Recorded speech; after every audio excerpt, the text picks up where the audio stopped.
Dracula by Bram Stoker. Chapter 20. Jonathan Harker's Journal. 1st of October. Evening. I found Thomas Snelling in his house at Bethnal Green, but unhappily he was not in a condition to remember anything. The very prospect of beer which my expected coming had opened to him had proved too much, and he had begun too early on his expected debauch. I learned, however, from his wife, who seemed a decent poor soul, that he was only the assistant to Smollett, who, of the two mates, was the responsible person. So off I drove to Walworth, and found Mr. Joseph Smollett at home and in his shirt-sleeves taking a late tea out of a saucer. He is a decent, intelligent fellow, distinctly a good, reliable type of workman, and with a headpiece of his own. He remembered all about the incident of the boxes, and, from a wonderful dog's-eared notebook, which he produced from some mysterious receptacle about the seat of his trousers, and which had hieroglyphical entries in thick, half-obliterated pencil, he gave me the destinations of the boxes. There were, he said, 6 in the cartload which he took from Carfax and left at 197 Chicksand Street, Mile End, Newtown, and another 6 which he deposited at Jamaica Lane, Bermondsey. If, then, the Count meant to scatter these ghastly refuges of his over London, these places were chosen at the first of delivery, so that later he might distribute more fully. The systematic manner in which this was done made me think that he could not mean to confine himself to 2 sides of London. He was now fixed on the far east of the northern shore, on the east of the southern shore, and on the south. The north and west were surely never meant to be left out of his diabolical scheme, let alone the city itself, and the very heart of fashionable London in the south-west and west. I went back to Smollett and asked him if he could tell us if any other boxes had been taken from Carfax. He replied, Well, Governor, you've treated me very handsome. I had given him half a sovereign. And I'll tell you all I know. I heard a man by the name of Bloxham say 4 nights ago in the Hare and Hounds on Pincher's Alley as how he and his mate had a rare, dusty job in our old house at Purfleet. There ain't a many such jobs in this here, and I'm thinking that maybe Sam Bloxham could tell you something. I asked if he could tell me where to find him. I told him that if he could get me the address it would be worth another half sovereign to him. So he gulped down the rest of his tea and stood up, saying that he was going to begin the search then and there. At the door, he stopped and said, Look here, Governor, there ain't no sense in me a-keeping here. I may find Sam soon or I mayn't, but anyhow he ain't like to be in a way to tell you much tonight. Sam is a rare one when he starts on the booze. If you can give me an envelope with a stamp on it and put your address on it, I'll find out where Sam is to be found and post it you tonight.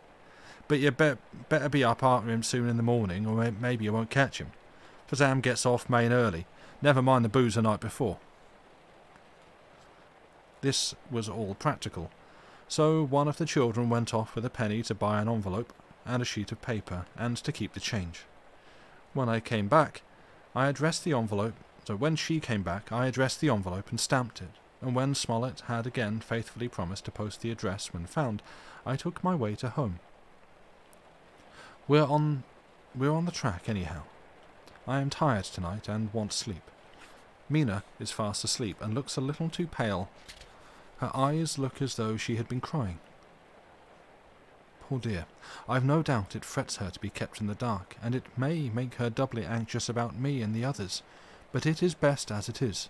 It is better to be disappointed and worried in such a way now than to have her nerve broken. The doctors were quite right to insist on her being kept out of this dreadful business. I must be firm, for on me this particular burden of silence must rest. I shall not ever enter on the subject with her under any circumstances. Indeed, it may not be a hard task after all, for she herself has become reticent on the subject, and has not spoken of the Count or his doings ever since we told her of our decision. 2nd of October. Evening. A long and trying and exciting day. By the first post I got my directed envelope with a dirty scrap of paper enclosed, on which was written with a carpenter's pencil in a sprawling hand, Sam Bloxham, Corcoran's, 4 Potters Court, Bartell Street, Walworth. Ask for the Depite. I got the letter in bed and rose without waking Mina. She looks heavy and sleepy and pale, and far from well. I determined not to wake her, but that, when I should return from this new search, I would arrange for her going back to Exeter. I think she would be happier in our own home, with her daily tasks to interest her, than in being here amongst us and in ignorance. I saw only Dr. Seward for a moment, and told him where I was off to, promising to come back and tell the rest so soon as I should have found out anything. I drove to Walworth, and found, with some difficulty, Potter's Court. Mr. Smollett's spelling misled me, as I asked for Potter's Court instead of Potter's Court. However, when I found the court, I had no difficulty in discovering Corcoran's lodging-house. When I asked the man who came to the door for the Depite, he shook his head and said, "I don't know him. There ain't no such person here. I never heard of him in all my bloomin' days. Don't believe there ain't nobody of that kind living here or anywheres." I took out Smollett's letter, and as I read it, it seems to me that the lesson of the spelling of the name of the court might guide me. "What are you?" I asked. "I'm the deputy," he answered. I saw at once that I was on the right track. Phonetic spelling had again misled me. A half-crown tip put the deputy's knowledge at my disposal, and I learned that Mr. Bloxham, who had slept off the remains of his beer on the previous night at Corcoran's, had left for his work at Poplar at 5 o'clock that morning. He could not tell me where the place of work was situated, but he had a vague idea that it was some kind of newfangled warehouse, and with this slender clue I had to start for Poplar. It was 12 o'clock before I got any satisfactory hint of such a building, and this I got at a coffee shop where some workmen were having their dinner. One of these suggested that there was being erected at Cross Angel Street a new cold storage building, and as this suited the condition of a newfangled warehouse, I at once drove to it. An interview with a surly gatekeeper and a surlier foreman, both of whom were appeased with coin of the realm, put me on the track of Bloxham. He was sent for on my suggesting that I was willing to pay his day's wages to his foreman for the privilege of asking him a few questions on a private matter. He was a smart enough fellow, though rough of speech and bearing.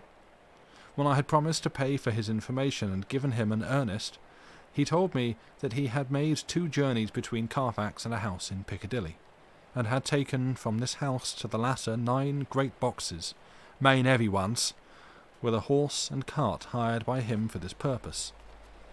I asked him if he could tell me the number of the house in Piccadilly, to which he replied, "Well, governor, I forgets the number, but it was only a few doors from a big white church or something of the kind, not long built. It was a dusty old house too, though nothing of the dustiness of the house we took the blooming boxes from." "How did you get into the houses if they were both empty?" "There was the old party what engaged me a-waiting in the house at Purfleet. He helped me to lift the boxes and to put 'em in the dray. Curse me, but he was the strongest chap I ever struck, and him an old feller with a white moustache, one that thing you'd think couldn't even throw a shadder." How this phrase thrilled through me. Why, he took up his end of the boxes like they was pounds of tea, and me a-puffing and a-blowing afore I could up-end mine anyhow, and I'm no chicken neither. "How did you get into the house at Piccadilly?" I asked. "He was there too. He must have started off and got there afore me, for when I rung the bell, he came and opened the door himself and helped me to carry the boxes to the hall." "The whole 9? I asked. "Yes, and there was 5 in the first load and 4 in the second. It was main dry work, and I don't so well remember how I got home." I interrupted him. "Were the boxes left in the hall?" "Yes. It was a big hall, and there was nothing else in it. I made one more attempt to further matters. "You didn't have any key?" "Never used no key nor nothing. The old gent," He opened the door himself and shut it again when I drove off. I don't remember the last time, but that was a beer." "And you can't remember the number of the house?" "No, sir, but you needn't have no difficulty about that. It's a iron with a stone front with a bow on it, and high steps up to the door. I know them steps, having had to carry the boxes up with 3 loafers what come round to earn a copper. The old gent gave 'em shillings, and they, seeing they got so much, they wanted more. But he took one of 'em by the shoulder, and was like to throw him down the steps till the lot of 'em went away cussing." I thought with this description I could find the house, so having paid my friend for his information, I started off for Piccadilly. I had gained a new painful experience. The Count could, it was evident, handle the earth boxes himself. If so, time was precious, for now he had achieved a certain amount of distribution, he could, by choosing his own time, complete the task unobserved. At Piccadilly Circus I had discharged my cab and walked westward. Beyond the Junior Constitutional, I came across the house described and was satisfied that this was the next of the lairs arranged by Dracula. The house looked as though it had been long untenanted. The windows were encrusted with dust and the shutters were up. All the framework was black with time, and from the iron the paint had mostly scaled away. It was evident that up to lately there had been a large notice board in front of the balcony. It had, however, been roughly torn away, the uprights which had supported it still remaining. Behind the walls of the balcony I saw there were some loose boards, whose raw edges looked white. I would have given a good deal to have been able to see the notice board intact, as it would, perhaps, have given some clue to the ownership of the house. I remembered my experience of the investigation and purchase of Carfax, and I could not but feel that if I could find the former owner, there might be some means of gaining access to the house. There was, at present, nothing to be learned from the Piccadilly side, and nothing could be done, so I went round to the back to see if anything could be gathered from this quarter. The mews were active, the Piccadilly houses being mostly in occupation. I asked 1 or 2 of the grooms and helpers whom I saw round if they could tell me anything about the empty houses. One of them said he had heard it had lately been taken, but he couldn't say from whom. He told me, however, that up to very lately there had been a notice board of "For Sale" up, and that perhaps Mitchell, Sons and Candy, the house agent, could tell me something, as he thought he remembered seeing the name of that firm on the board. I did not wish to seem too eager, or to let my informant know or guess too much, so, thanking him in the usual manner, I strolled away. It was now growing dusk, and the autumn night was closing in, so I did not lose any time. Having learned the address of Mitchell, Sons and Candy from a directory at the Berkeley, I was soon at their office in Sackville Street. The gentleman who saw me was particularly suave in manner, but uncommunicative in equal proportion. Having once told me that the Piccadilly house, which throughout our interview he called a mansion, was sold, he considered my business as concluded. When I asked who had purchased it, he opened his eyes a thought wider, and paused a few seconds before replying, "It is sold, sir." "Pardon me," I said with equal politeness, "but I have a special reason for wishing to know who purchased it." Again he paused longer and raised his eyebrows still more. "It is sold, sir," was again his laconic reply. "Surely," I said, "you do not mind letting me know so much?" "Surely, but I do mind," he answered. "The affairs of their clients are absolutely safe in the hands of Mitchell, Sons and Candy." This was manifestly a prig of the first water, and there was no use arguing with him. I thought I had best meet him on his own ground, so I said, "Your clients, sir, are happy in having so resolute a guardian of their confidence. I am, myself, a professional man." Here I handed him my card. In this instance I am not prompted by curiosity. I act on the part of Lord Godalming, who wishes to know something of the property which was, he understood, lately for sale. These words put a different complexion on affairs. He said, "I would like to oblige you if I could, Mr. Harker, and especially would I like to oblige his lordship. We once carried out a small matter of renting some chambers for him when he was the Honourable Arthur Holmwood. If you will let me have his lordship's address, I will consult the house on the subject, and will, in any case, communicate with his lordship by tonight post. It will be a pleasure if we can so far deviate from our rules as to give the required information to his lordship." I wanted to secure a friend and not to make an enemy, so I thanked him, gave the address at Dr. Seward's, and came away. It was now dark, and I was tired and hungry. I got a cup of tea at the Aerated Bread Company and came down to Purfleet by the next train. I found all the others at home. Mina was looking tired and pale, but she made a gallant effort to be bright and cheerful. It wrung my heart to think that I had to keep anything from her, and so caused her disquietude. Thank God, this will be the last night of her looking on at our conferences, and feeling the sting of our not showing our confidence. It took all my courage to hold to the wise resolution of keeping her out of our grim task. She seems somehow more reconciled, or else the very subject seems to have become repugnant to her, for when any accidental allusion is made, she actually shudders. I am glad we made our resolution in time, as with such a feeling as this, our growing knowledge would be torture to her. I could not tell the others of the day's discovery till we were alone, so after dinner, followed by a little music to save appearances even amongst ourselves, I took Mina to her room and left her to go to bed. The dear girl was more affectionate with me than ever, and clung to me as though she would detain me. But there was much to be talked of, and I came away.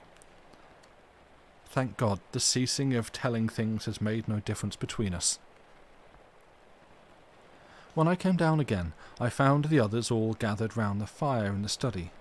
In the train, I had written my diary so far, and simply read it off to them as the best means of letting them get abreast of my own information. When I had finished, Van Helsing said, "This has been a great day's work, friend Jonathan. Doubtless we are on the track of the missing boxes. If we find them all in that house, then our work is near the end. But if there be some missing, we must search until we find them. Then shall we make our final coup and hunt the wretch to his real death." We all sat silent a while, and all at once Mr. Morris spoke. "Say, how are we going to get into that house?" "We got into the other," answered Lord Godalming quickly. "But, Art, this is different.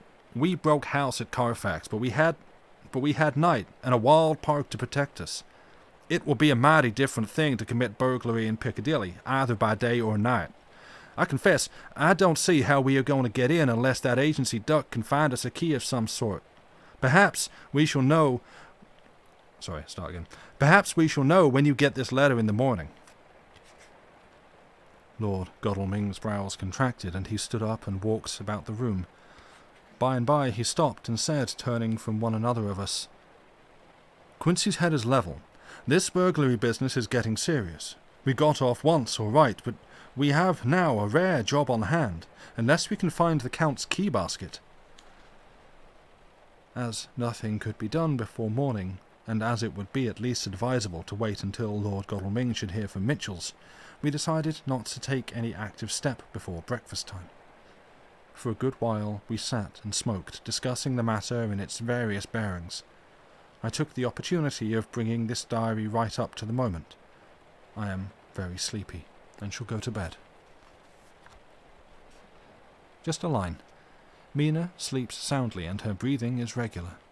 Her forehead is puckered up into little wrinkles, as though she thinks even in her sleep. She is still too pale, but does not look so haggard as she did this morning. Tomorrow will, I hope, mend all this. She will be herself at home in Exeter. Oh, but I am sleepy. Dr. Seward's Diary. 1st of October. I am puzzled afresh about Renfield. His moods change so rapidly that I find it difficult to keep touch with them, and as they always mean something more than his own well-being, they form a more than interesting study. This morning, when I went to see him after his repulse of Van Helsing, his manner was that of a man commanding destiny. He was, in fact, commanding destiny, subjectively. He did not really care for any of the things of mere health. He was in the clouds, and looks down on all the weaknesses and wants of us poor mortals. I thought it would improve the occasion and learn something, so I asked him, "What about the flies these times?" He smiled on me in quite a superior sort of way, such a smile as would have become the face of Malvolio, as he answered me, "The fly, my dear sir, has one striking feature. Its wings are typical of the aerial powers of the psychic faculties.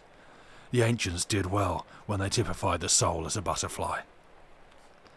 I thought I would push his analogy to its utmost logically, so I said quickly, "Oh, it is a soul you are after now, is it?" His madness foiled his reason, and a puzzled look spread over his face as, shaking his head with a decision which I had but seldom seen in him, he said, "Oh, no, I want no souls. Life is all I want." Here he brightened up. "I am pretty indifferent about it at present. Life is all right. I have all I want. You must get a new patient, doctor, if you wish to study zoophagy." This puzzled me a little, so I drew him on. "Then you command life. You are a god, I suppose." He smiled with an ineffably benign superiority. "Oh, no. Far be it from me to arrogate to myself the attributes of the deity. I am not even concerned in his especially spiritual doings. If I may state my intellectual position, I am, so far as concerns things, purely terrestrial, somewhat in the position which Enoch occupied spiritually." This was a poser to me. I could not, at the moment, recall Enoch's appositeness, so I had to ask a simple question, though I felt that by so doing I was lowering myself in the eyes of the lunatic. "And why Enoch?" "Because he walked with God." I could not see the analogy, but did not like to admit it, so I harked back to what he had denied. "So you don't care about life, and you don't want souls. Why not?" I put my question quickly and somewhat sternly, on purpose to disconcert him. The effort succeeded. For an instant he unconsciously relapsed into his old servile manner, bent low before me, and actually fawned upon me as he replied, "I don't want any souls. Indeed, I don't. I couldn't use them if I had them.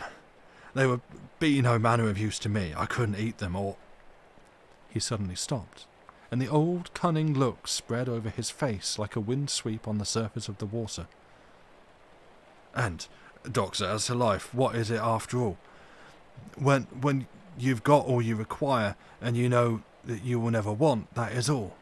I have friends, good friends, like you, Dr. Seward," he said with a leer of inexpressible cunning. "I know that I shall never lack the means of life." I think that through the cloudiness of his insanity he saw some antagonism in me, for he at once fell back on the last refuge of such as he, a dogged silence. After a short time I saw that for the present it was useless to speak to him. He was sulky, and so I came away. Later in the day he sent for me.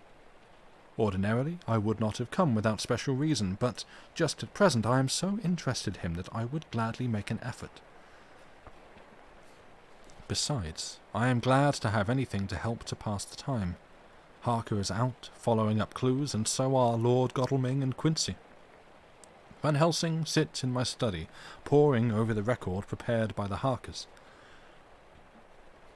He seems to think that by accurate knowledge of all details he will light upon some clue. He does not wish to be disturbed in the work without cause. I would have taken him with me to see the patient, only I thought that after his last repulse he might not care to go again. There was also another reason.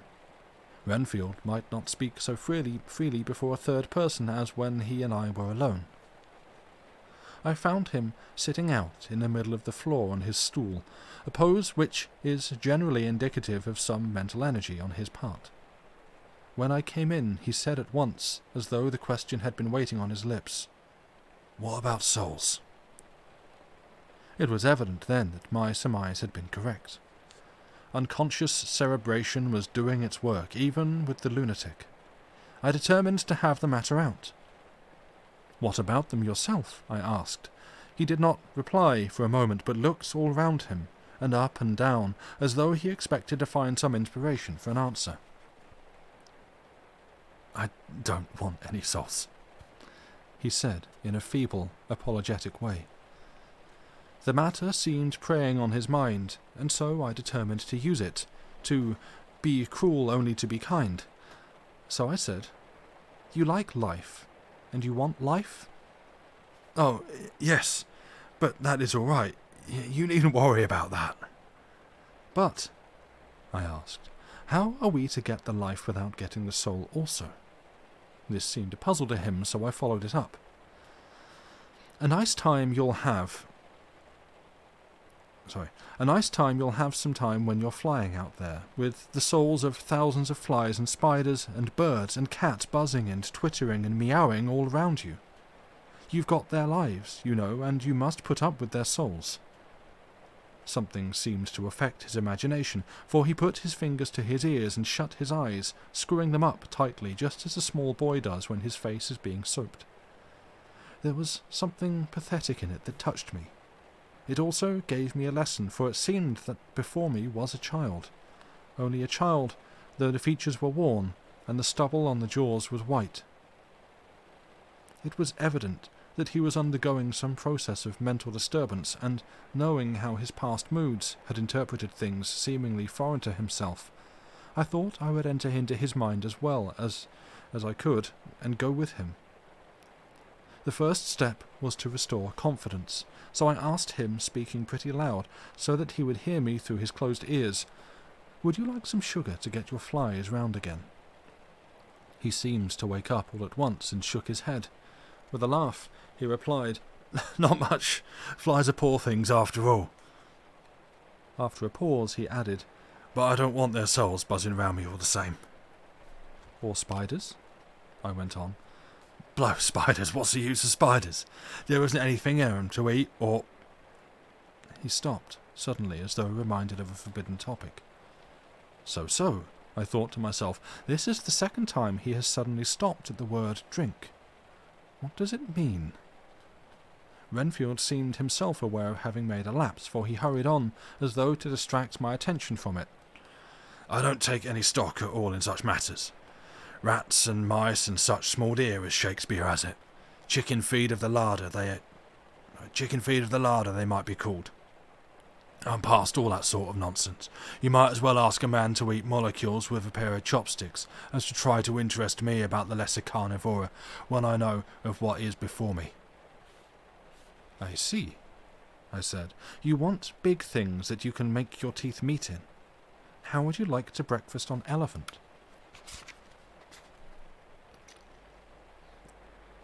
"What ridiculous nonsense you are talking." He was getting too wide awake, so I thought I would press him harder.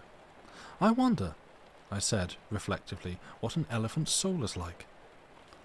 The effect I desired was obtained, for he at once fell from his high horse and became a child again. "I don't want an elephant's soul, or any soul at all," he said. For a few moments he sat despondently. Suddenly he jumped to his feet, with his eyes blazing and all the signs of intense cerebral excitement. "To hell with you and your souls," he shouted. "Why do you plague me about souls? Haven't I got enough to worry and pain and distract me already without thinking of souls?" He looked so hostile that I thought he was in for another homicidal fit, so I blew my whistle. The instant, however, that I did so, he became calm and said apologetically, "Forgive me, Doctor, I forgot myself. You do not need any help. I am so worried in my mind that I am apt to be irritable. If you only knew the problem I have to face, and that I am working out, you would pity and tolerate and pardon me. Pray, do not put me in a strait waistcoat. I want to think, and I cannot think freely when my body is confined. I am sure you will understand." He had evidently self-control, so when the attendants came I told them not to mind, and they withdrew. Renfield watched them go. When the door was closed, he said, with considerable dignity and sweetness, "Dr. Seward, you have been very considerate towards me. Believe me that I am very grateful to you." I thought it well to leave him in this mood, and so I came away. There is certainly something to ponder over in this man's state. Several points seem to make what the American interviewer calls a story, if one could only get them in proper order. Here they are. Will not mention drinking. Fears the thought of being burdened with the soul of anything. Has no dread of wanting life in the future. Despises the meaner forms of life altogether, though he dreads being haunted by their souls. Logically, all these things point one way. He has assurance of some kind that he will acquire some higher life. He dreads the consequence, the burden of a soul. Then it is a human life he looks to. And the assurance? Merciful God! The Count has been to him, and there is some new scheme of terror afoot. Later. I went, after my round, to Van Helsing, and told him my suspicion. He grew very grave, and after thinking the matter over for a while, asked me to take him to Renfield. I did so. As we came to the door, we heard the lunatics within singing gaily, as he used to do in the time which now seems so long ago. When we entered, we saw with amazement that he had spread out his sugar as of old. The flies, lethargic with the autumn, were beginning to buzz into the room. We tried to make him talk of the subject of our previous conversation, but he would not attend. He went on with his singing just as though we had not been present. He had got a scrap of paper and was folding it into a notebook. We had to come away as ignorant as we went in. His is a curious case indeed. We must watch him tonight. Letter. Mitchell, Sons and Candy to Lord Godalming. 1st of October. My Lord, we are at all times only too happy to meet your wishes. We beg, with regard to the desire of your lordship expressed by Mr. Harker on your behalf, to supply the following information concerning the sale and purchase of number 347 Piccadilly. The original vendors are the executors of the late Mr. Archibald Winter Suffield. The purchaser is a foreign nobleman, Count de Ville, who effected the purchase himself, paying the purchase money in notes over the counter, if your lordship will pardon us using so vulgar an expression. Beyond this, we know nothing whatever of him. We are, my lord, your lordship's humble servants, Mitchell, Sons and Candy. Dr. Seward's Diary, 2nd of October. I placed a man in the corridor last night, and told him to make an accurate note of any sound he might hear from Renfield's room, and gave him instructions that if there should be anything strange, he was to call me. After dinner, when we had all gathered round the fire in the study, Mrs. Harker having gone to bed, we discussed the attempts and discoveries of the day.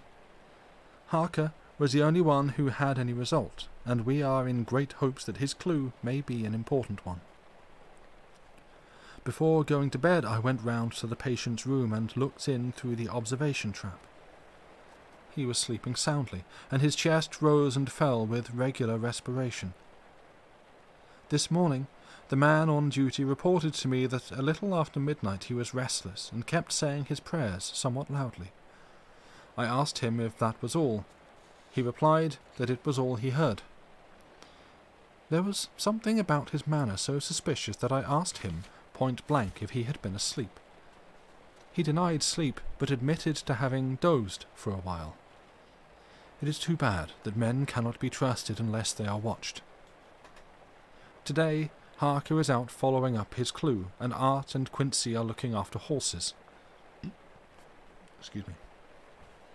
Godalming thinks that it will be well to have horses always in readiness, for when we get the information which we seek, there will be no time to lose. We must sterilize all the imported earth between sunrise and sunset. We shall thus catch the Count at his weakest and without a refuge to fly to.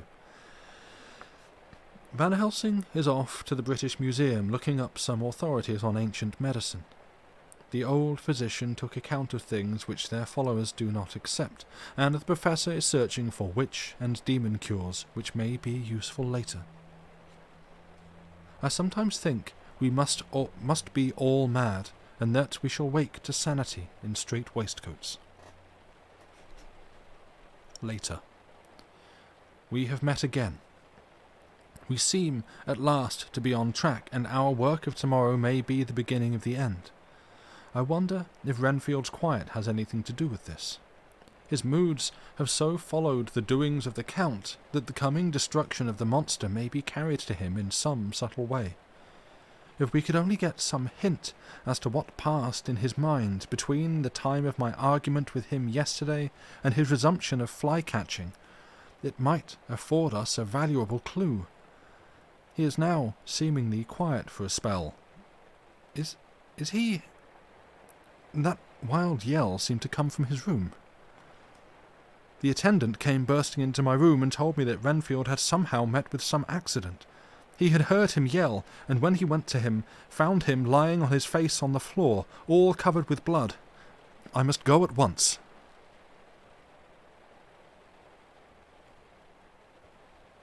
And that brings us to the end of the chapter, and where we shall take a break.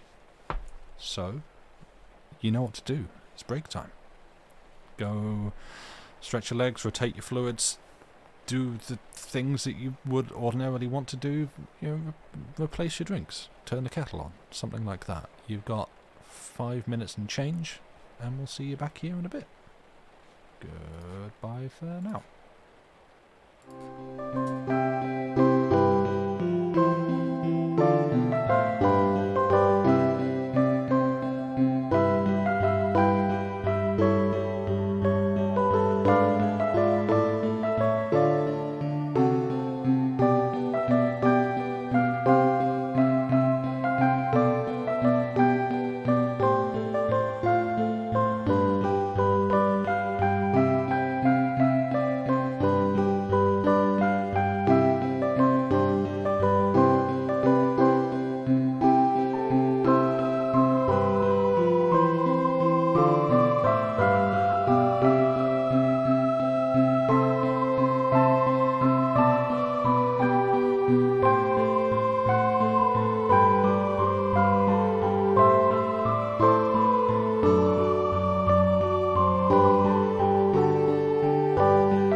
Hello, I've literally just got back.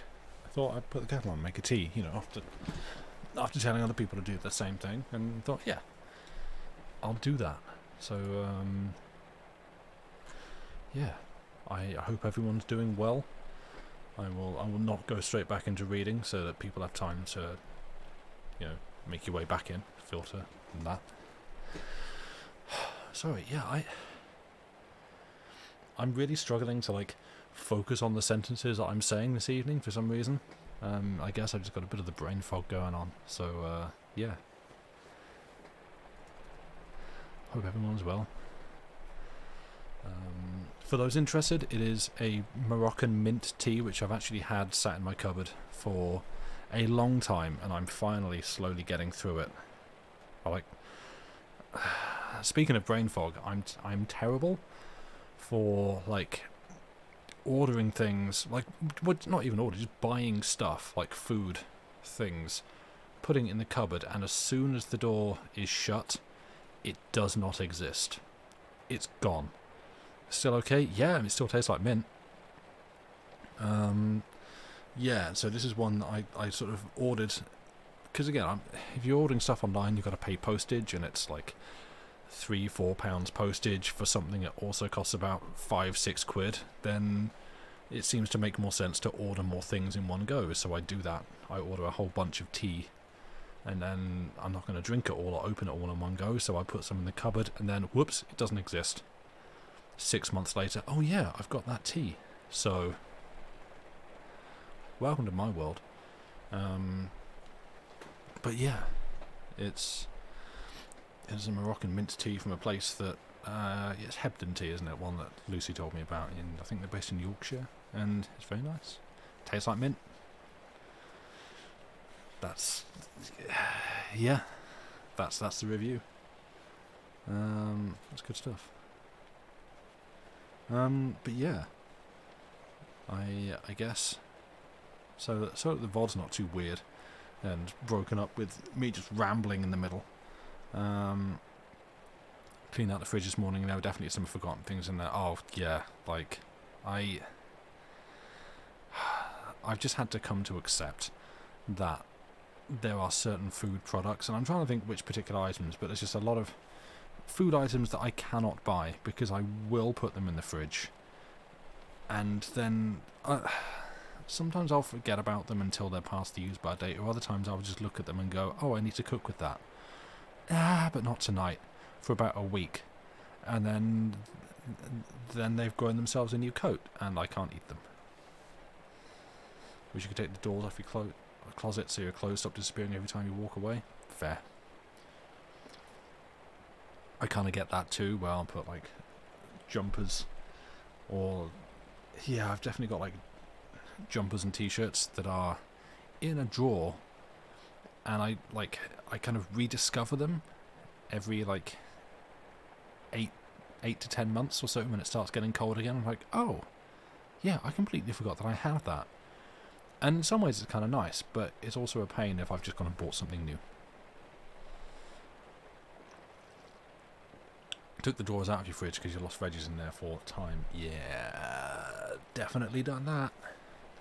Seen that and done that. Anyway, I said I wasn't going to sit and talk for too long, and I feel like I should keep to that. No, not sit and talk for long, Sam. The other thing. So I'm going to take the infuser out of the tea. Wait to be distracted by Joey because he's now sitting up awake in his box, which means he's going to want to move in a sec. So that'll come up. But we shall continue in a second. Okay, I think I'm alright. Sorry, I ate not long before starting reading, which is always a mistake. But yeah, let us continue.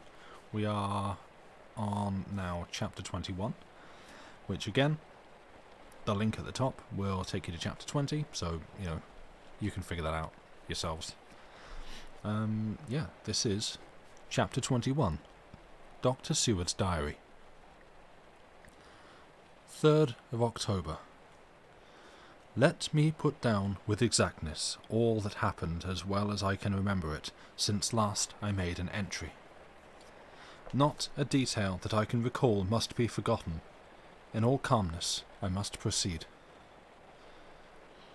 When I came to Renfield's room, I found him lying on the floor on his left side in a glittering pool of blood. When I went to move him, it became at once apparent that he had received some terrible injuries. There seemed none of that unity of purpose between the parts of the body which marks even lethargic sanity.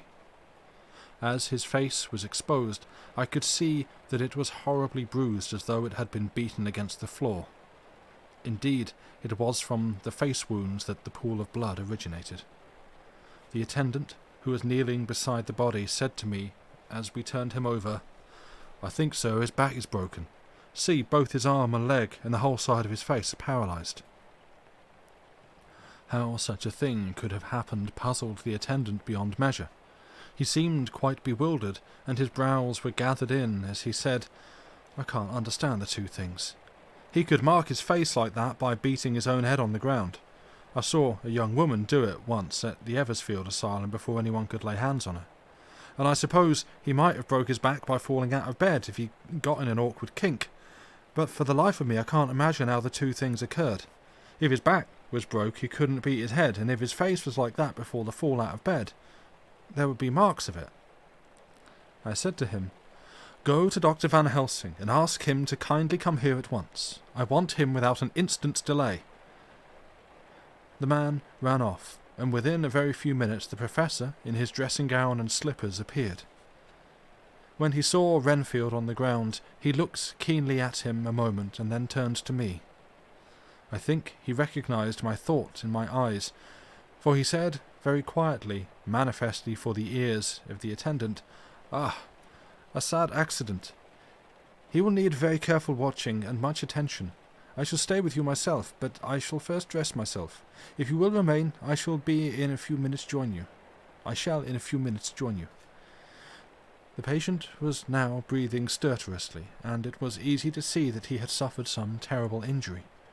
Van Helsing returned with extraordinary celerity, bearing with him a surgical case. He had evidently been thinking and had made his mind up, for almost before he looked at the patient he whispered to me, "Send the attendant away. We must be alone with him when he becomes conscious after the operation." So I said, "I think that will do now, Simmons. We have done all we can at present. You had better go your round, and Dr. Van Helsing will operate. Let me know instantly if there be anything unusual anywhere." The man withdrew, and we went into a strict examination of the patient. The wounds of the face were superficial. The real injury was a depressed fracture of the skull, extending right up through the motor area. The professor thought a moment and said, "We must reduce the pressure and get back to normal conditions." "Thank you, Joey. Hello." "As far as can be. The rapidity of the suffusion shows the terrible nature of his injury. The whole motor area seems affected. The suffusion of the brain will increase quickly, so we must refine at once, or it may be too late." As he was speaking, there was a soft tapping at the door. I went over and opened it, and found in the corridor without Arthur and Quincy in pyjamas and slippers. The former spoke. "I heard your man call up Dr. Van Helsing and tell him of an accident. So I woke Quincy, or rather called for him as he was not asleep. Things are moving too quickly and too strangely for sound sleep for any of us these times. I've been thinking that tomorrow night we'll not see things as they have been.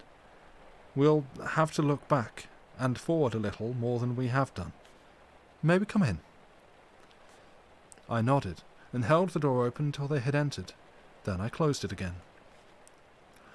When Quincy saw the attitude and state of the patient, and noted the horrible pool on the floor, he said softly, "My God, what has happened to him?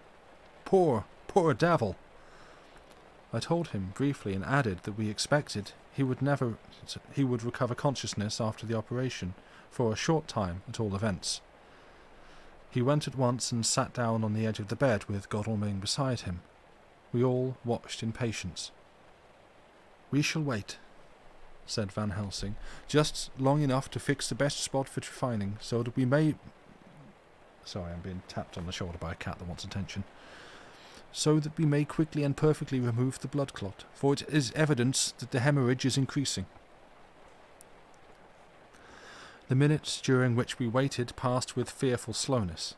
I had a horrible sinking in my heart, and from Van Helsing's face I gathered that he felt some fear of apprehension as to what was to come.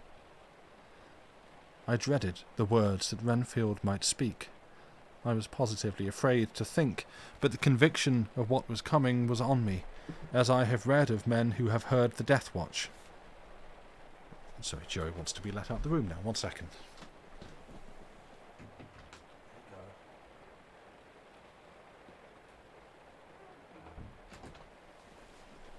Start your clock. He'll be back in 10 minutes.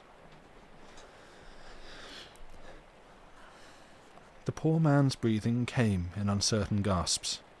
Each instant he seemed as though he would open his eyes and speak, but then would follow a prolonged stertorous breath, and he would relapse into a more fixed insensibility. Inured as I was to sick beds and death, this suspense grew and grew upon me. I could almost hear the beating of my own heart, and the blood surging through my temples sounded like blows from a hammer. The silence finally became agonizing. I looked at my companions one after another, and saw from their flushed faces and damp brows that they were enduring equal torture. There was a nervous suspense over us all, as though overhead some dread bell would peal out powerfully when we should least expect it. At last there came a time when it was evident that the patient was sinking fast. He might die at any moment. I looked up at the professor and caught his eyes fixed on mine. His face was sternly set as he spoke. "There is no time to lose. His words may be worth many lives. I have been thinking so, and as I stood here, it may be there is a soul at stake. We shall operate just above the ear." Without another word he made the operation. For a few moments the breathing continued to be stertorous. There came a breath so prolonged that it seemed as though it would tear open his chest. Suddenly his eyes opened and became fixed in a wild, helpless stare. This was continued for a few moments. Then it softened into a glad surprise, and from the lips came a sigh of relief. He moved convulsively, and as he did so said, "I'll be quiet, Doctor. Tell them to take off the strait waistcoat. I have had a terrible dream, and it has left me so weak that I cannot move. What's wrong with my face? It feels all swollen, and it smarts dreadfully." He tried to turn his head, but even with the effort his eyes seemed to grow glassy again, so I gently put it back. Then Van Helsing said in a quiet, grave tone, "Tell us your dream, Mr. Renfield." As he heard the voice, his face brightened through its mutilation, and he said, "That is Dr. Van Helsing. How good it is of you to be here. Give me some water, my lips are dry, and I shall try to tell you. I dreamed—" He stopped and seemed fainting. I called quietly to Quincy, "The brandy, it is in my study, quick." He flew and returned with a glass, the decanter of brandy and a carafe of water. We moistened the parched lips, and the patient quickly revived. It seemed, however, that his poor, injured brain had been working in the interval, for when he was quite conscious he looked at me piercingly, with an agonized confusion which I shall never forget, and said, "I must not deceive myself. It was no dream, but all a grim reality." Then his eyes roved round the room. As they caught sight of the two figures sitting patiently on the edge of the bed, he went on, "If I were not sure already, I should know from them." For an instant his eyes closed, not with pain or sleep, but voluntarily, as though he were bringing all his faculties to bear. When he opened them, he said hurriedly, and with more energy than he had yet displayed, "Quick, doctor, quick, I'm dying. I feel I have but a few minutes, and then I must go back to death. Or worse. Wet my lips with brandy again. I have something that I must say before I die, or before my poor crushed brain dies anyhow. Thank you. It was that night after you left me, when I implored you to let me go away.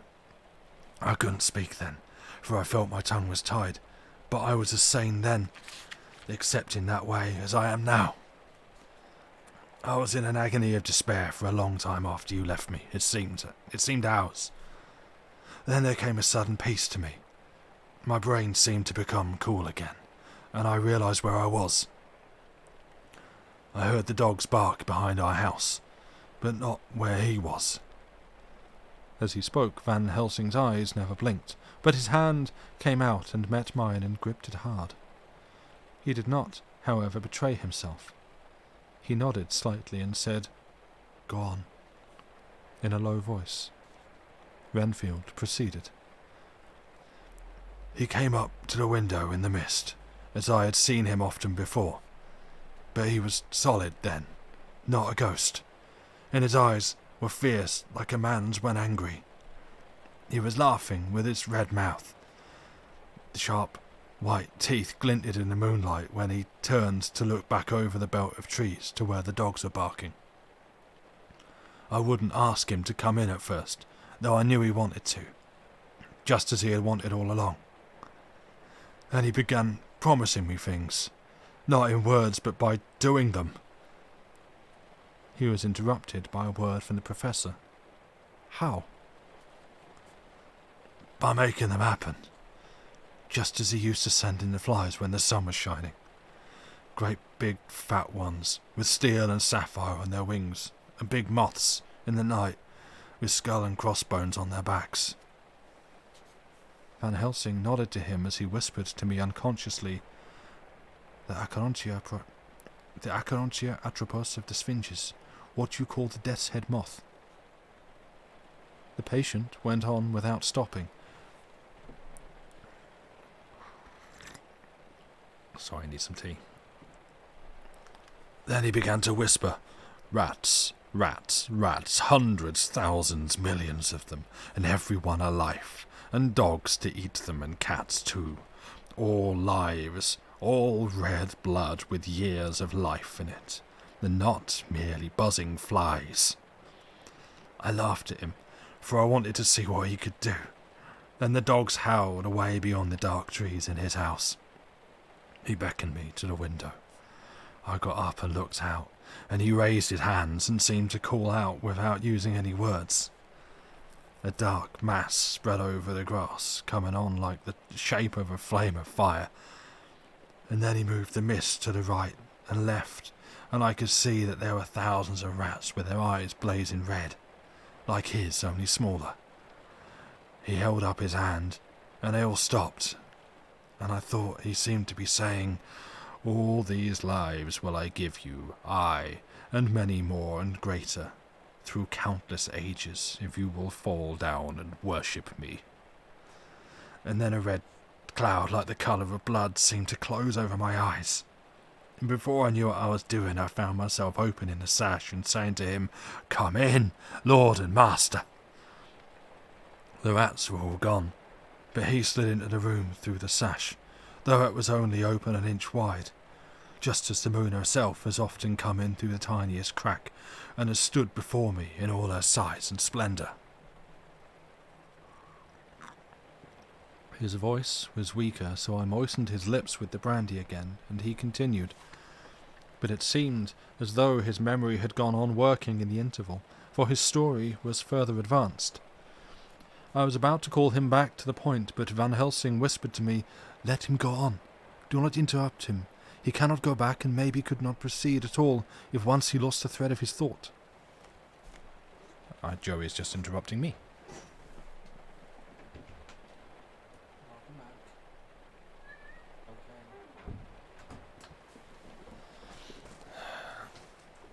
And back in his box. Now where's my thread of thought? There we go. He proceeded. He did not proceed. 1 second. Okay, struggling, but we get there. He proceeded. All day I waited to hear from him, but he did not send me anything, not even a blowfly. When the moon got up, I was pretty angry with him. When he slid in through the window, though it was shut, he did not even knock. I got mad with him. He sneered at me, and his white face looked out of the mist with his red eyes gleaming, and he went on as though he owned the whole place and I was no one. He didn't even smell the same as he went by me. I couldn't hold him. I thought that somehow Mrs. Harker had come into the room. The two men sitting on the bed stood up and came over, standing behind him so that he could not see them, but where they could hear better. They were both silent, but the professor started and quivered. His face, however, grew grimmer and sterner still. Renfield went on without noticing. When Mrs. Harker came in to see me this afternoon, she wasn't the same. It was like tea after the teapot has been watered. Here we all moved, but no one said a word. He went on. I didn't know that she was here till she spoke, and she didn't look the same. I don't care for the pale people. I like them with lots of blood in them, and hers, it all seems to have run out. I didn't think of it at the time, but when she went away I began to think, and it made me mad to know that he had been taking the life out of her. I could feel that the rest quivered, as I did, but we remained otherwise still. So when he came tonight, I was ready for him. I saw the mist sealing in, and I grabbed it tight. I'd heard that madmen have unnatural strength, and as I knew I was a madman, at times anyhow, I resolved to use my power. And he felt it too, for he had come out of the mist to struggle with me. I held tight, and I thought I was going to win, for I didn't mean him to take any more of her life, till I saw his eyes. They burned it into me, and my strength became like water. He slipped through it, and when I tried to cling to him, he raised me up and flung me down. There was a red cloud before me, and a noise like thunder, and the mist seemed to steal away under the door. His voice was becoming fainter and his breath more stertorous. Van Helsing stood up instinctively. We know the worst now, he said. He is here, and we know his purpose. It may not be too late. Let us be armed, the same as we were the other night, but lose no time. There is not an instant to spare. There was no need to put our fear, nay, our conviction, into words. We shared them in common. We all hurried and took from our rooms the same things that we had when we entered the Count's house. The professor had his ready, and as we met in the corridor he pointed to them significantly as he said, They never leave me, and they shall not till this unhappy business is over. Be wise also, my friends. It is no common enemy that we deal with. Alas, that the dear Madam Mina should suffer. He stopped. His voice was breaking, and I do not know if rage or terror predominated in my own heart. Outside the Harkers' door we paused. Art and Quincy held back, and the latter said, Shall we disturb her? We must, said Van Helsing grimly. If the door be locked, I shall break it in. May it not frighten her terribly? It is unusual to break into a lady's room. Van Helsing said solemnly, You are always right, but this is life and death. All chambers are alike to the doctor, and even were they not, they are all as one to me tonight. Friend John, when I turn the handle, if the door does not open, do you put your shoulder down and shove. And you too, my friends. Now. Excuse the cat sneezing. Bless you, Joey. He turned the handle as he spoke, but the door did not yield. We threw ourselves against it. With a crash, it burst open and we almost fell headlong into the room. The professor did actually fall, and I saw across him as he gathered himself up from hands and knees. What I saw appalled me. I felt my hair rise like bristles on the back of my neck, and my heart seemed to stand still.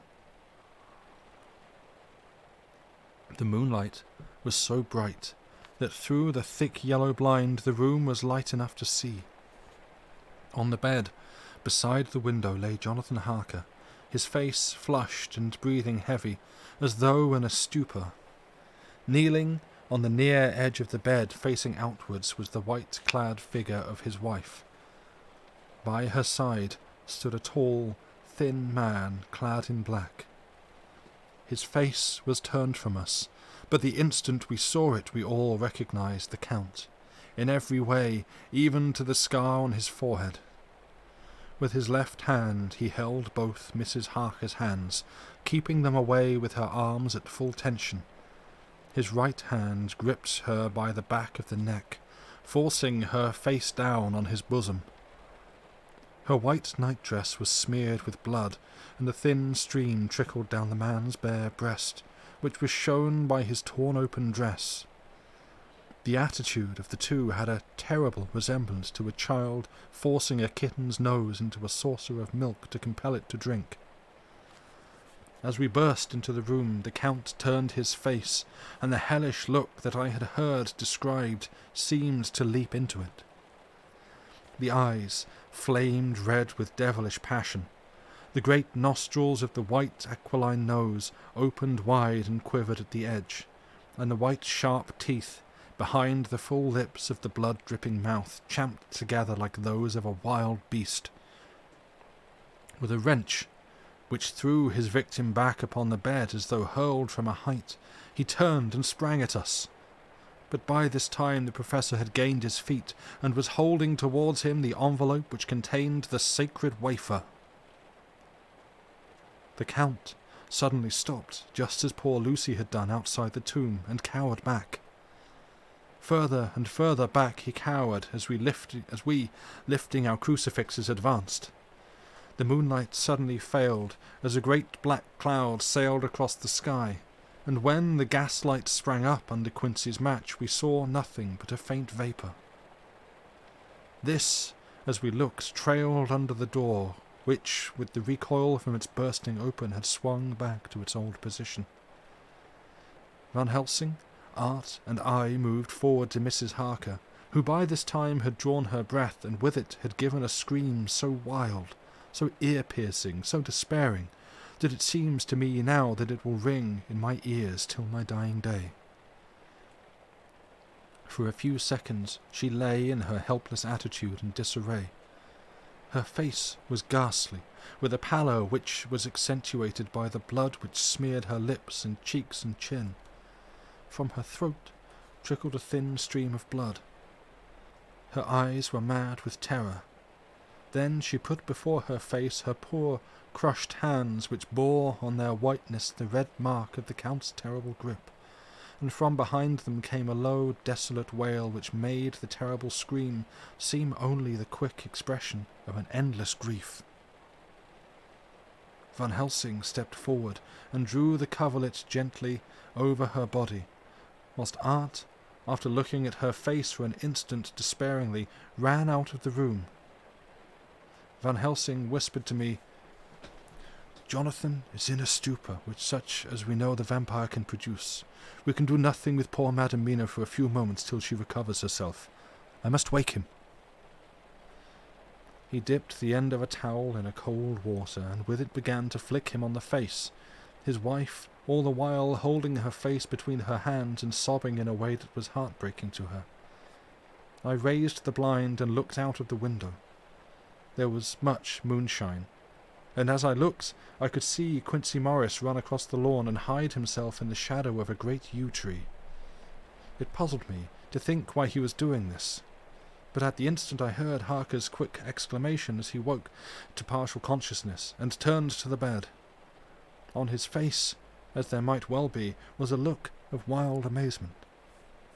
He seemed dazed for a few seconds, and then full consciousness seemed to burst upon him all at once, and he started up. His wife was aroused by the quick movement, and turned to him with her arms stretched out, as though to embrace him. Instantly, however, she drew them in again, and putting her elbows together, held her hands before her face, and shuddered till the bed beneath her shook. In God's name, what does this mean? Harker cried out. Dr. Seward, Dr. Van Helsing, what is it? What has happened? What is wrong? Mina, dear, what is it? What does the blood mean? My God! My God, has it come to this? And raising himself to his knees, he beat his hands wildly together. Good God, help us! Help her! Oh, help her! With a quick movement he jumped from bed and began to pull on his clothes, all the man in him awake at the need for instant exertion. What has happened? Tell me about it, he cried without pausing. Dr. Van Helsing, you love Mina, I know. Oh, do something to save her. It cannot have gone too far yet. Guard her while I look for him. His wife, through the terror and horror and distress, saw some sure danger to him. Instantly, forgetting her own grief, she seized hold of him and cried out, No, no, Jonathan, you must not leave me. I have suffered enough tonight, God knows, without the dread of his harming you. You must stay with me. Stay with these friends who will watch over you. Her expression became frantic as she spoke, and as he yielded to her, she pulled him down sitting on the bedside, and clung to him fiercely. Van Helsing and I tried to calm them both. The professor held up his little golden crucifix and said with wonderful calmness, Do not fear, my dear. We are here, and whilst this is close to you, no foul thing can approach. You are safe for tonight, and we must be calm and take counsel together. She shuddered and was silent, holding down her head on her husband's breast. When she raised it, his white night-robe was stained with blood where her lips had touched, and where the thin, open wound on her neck had sent forth drops. The instant she saw it, she drew back with a low wail and whispered amid choking sobs, Unclean! Unclean! I must touch him or kiss him no more. Oh, that it should be that it is I who am now his worst enemy, and whom he may have most cause to fear. To this he spoke out resolutely. Nonsense, Mina. It is shame to me to hear such a word. I would not hear it of you, and I shall not hear it from you. May God judge me by my deserts, and punish me with more bitter suffering than even this hour, if by any act or will of mine anything ever come between us. He put out his arms and folded her to his breast, and for a while she lay there sobbing. He looked at us over her bowed head, with eyes that blinked damply above his quivering nostrils. His mouth was set as steel. After a while her sobs became less frequent and more faint, and then he said to me, speaking with a studied calmness which I felt tried his nervous power to the utmost, And now, Dr. Seward, tell me all about it. Too well I know the broad facts. Tell me all that has been. I told him exactly what had happened, and he listened with seeming impassiveness. But his nostrils twitched, and his eyes blazed as I told how the ruthless hands of the Count had held his wife in that terrible and horrid position, with her mouth to the open wound in his breast.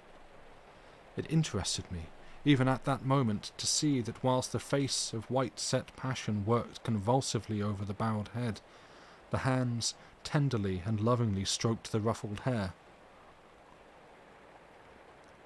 Just as I had finished, Quincy and Godalming knocked at the door. They entered in obedience to our summons. Van Helsing looked at me questioningly. I understood him to mean if we were to take advantage of their coming to divert, if possible, the thoughts of the unhappy husband and wife from each other and from themselves. So on my nodding acquiescence to him, he asked them what they had seen or done, to which Lord Godalming answered, I could not see him anywhere in the passage or of any of our rooms. I looked in the study, but though he had been there, he had gone. He had, however... He stopped suddenly, looking at the poor, drooping figure on the bed. Van Helsing said gravely, Go on, friend Arthur. We want no more concealments. Our hope now is in knowing all. Tell freely. So Art went on. He had been there, and though it could only have been for a few seconds, he made rare hay of the place. All the manuscript had been burned, and the blue flames were flickering amongst the white ashes. The cylinders of your phonograph, too, were thrown on the fire, and the wax had helped the flames. Here I interrupted. "Thank God there is the other copy in the safe." His face lit for a moment, but fell again as he went on. "I ran downstairs then, but could see no sign of him. I looked into Renfield's room, but there was no trace there except—" Again he paused. "Go on," said Harker hoarsely, so he bowed his head and, moistening his lips with his tongue, added, "Except that the poor fellow is dead." Mrs. Harker raised her head, looking from one to the other of us as she said solemnly, "God's will be done." I could not but feel that Art was keeping back something, but, as I took it that it was with a purpose, I said nothing. Van Helsing turned to Morris and asked, "And you, friend Quincy, have you any to tell?" "A little," he answered. "It may be much eventually, but at present I can't say. I thought it well to know, if possible, where the Count would go when he left the house. I did not see him, but I saw a bat rise from Renfield's window and flap westward. I expected to see him in some shape go back to Carfax, but evidently sought some other lair. He will not be back tonight, for the sky is reddening in the east and the dawn is close. We must work tomorrow." He said the latter words through his shut teeth. For a space of perhaps a couple of minutes there was silence, and I could fancy that I could hear the sound of our hearts beating. Then Van Helsing said, placing his hand very tenderly on Mrs. Harker's head, "And now, Madam Mina, poor, dear, dear Madam Mina, tell us exactly what happened. God knows that I do not want that you be pained, but it is need that we all know. For now, more than ever, has all work to be done quick and sharp, and in deadly earnest. The day is close to us that must end all, and if it may be— The day is close to us that must end all, if it may so be, and now is the chance that we may live and learn." The poor dear lady shivered, and I could see the tension of her nerves as she clasped her husband closer to her and bent her head lower and lower still on his breast. Then she raised her head proudly and held out one hand to Van Helsing, who took it in his, and, after stooping and kissing it reverently, held it fast. The other hand was locked in that of her husband, who held his other arm thrown round her protectingly. After a pause, in which she was evidently ordering her thoughts, she began.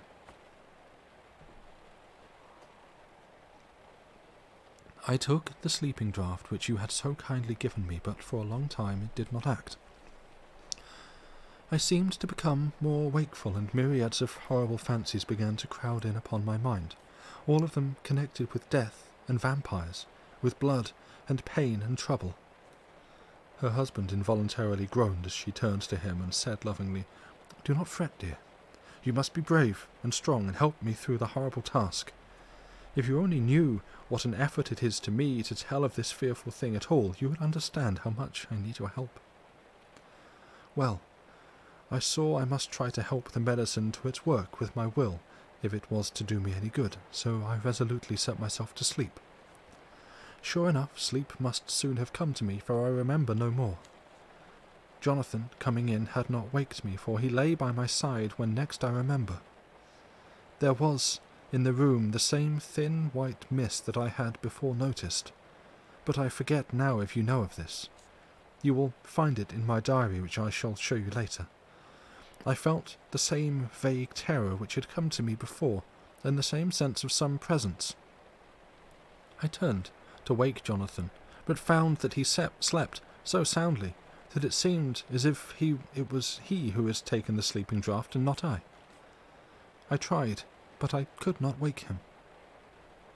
This caused me a great fear, and I looked around terrified.